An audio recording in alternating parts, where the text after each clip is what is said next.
दोस्तों, welcome back to my channel PCM classes में आपका स्वागत है। तो दोस्तों, आज का आपका जो टॉपिक है वो पीएच मान से रिलेटेड है। हम बताएंगे कौन कौन से पीएच मान है जो आपके हाई स्कूल में पूछे जाएंगे। ये सारे के सारे जो टॉपिक मैंने उठाए हैं एनसीईआरटी के टॉपिक हैं। तो चलो पहले समझते हैं पीएच मान होता क्या है। तो लिखा है किसी विलयन में उपस्थित हाइड्रोजन आयन सांद्रता के ऋणात्मक लघु गुणक, हाइड्रोजन आयन की सांद्रता के ऋणात्मक लघु गुणक को उस विलयन का पीएच मान कहते हैं।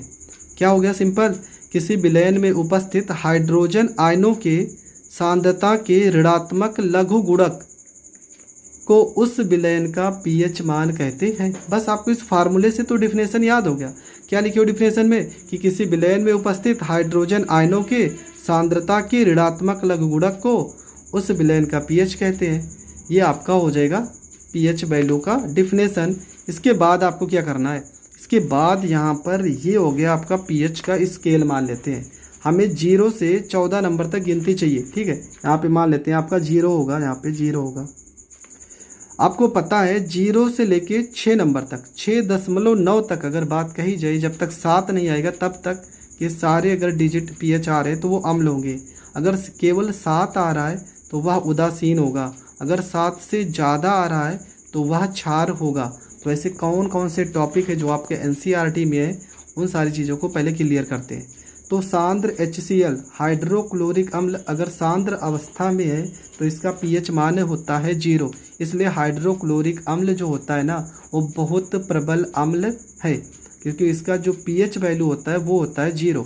नींबू का रस, नींबू के रस का पीएच मान होता है 2.5, 2.4, 2.3, मतलब 2.5 के आसपास अगर कोई भी डिजिट होता है तो आप उसको आंसर सही कर दोगे। ठीक है। मृदु पेय मतलब जो जल होता है, मृदु पेय का मान होता है पीएच 6.0। लेकिन अगर शुद्ध जल की बात की जाए तो इसका पीएच मान होता है 7। शुद्ध जल का जो पीएच मान होता है वो होता है 7। इसके बाद आएगा टूथपेस्ट। टूथपेस्ट का पीएच मान होता है 8.0। टूथपेस्ट का पीएच मान 8.0 होगा। जबकि तनु NaOH का पीएच मान होगा 13.0। तनु NaOH का मान जो होगा वो 13.0 हो जाएगा। इसके बाद आएगा अमाशय रस का पीएच मान 1.4 होता है। अमाशय रस का पीएच मान पूछेगा तो 1.4। सिरका का पीएच मान 4.0 होता है। दूध का पीएच मान 6.5 होता है। रक्त का पीएच मान 7.4 होता है।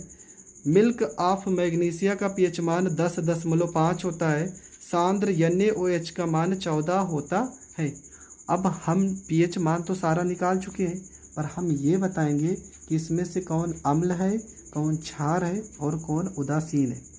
तो सांद्र HCl इसका जो मान है वो 7 से कम है तो ये आपका अम्ल है। नींबू का रस 7 से कम है तो ये आपका अम्ल है। मृदु पेय 7 से कम है तो इसका मान अम्ल है। शुद्ध जल 7 ही है तो यह उदासीन है।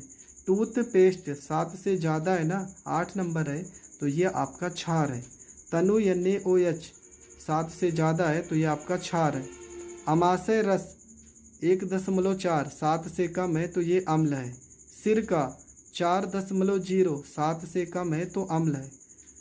और यहाँ पे हो गया आपका टूथपेस्ट। रक्त आपका हो गया 7.4 हो गया।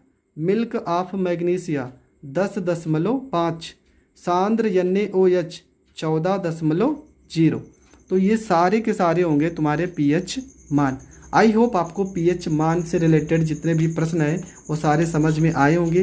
अगर समझ में आए हैं तो वीडियो को ज़्यादा से ज़्यादा लोगों तक शेयर करें। अगर चैनल पे नए हैं तो चैनल को सब्सक्राइब करें।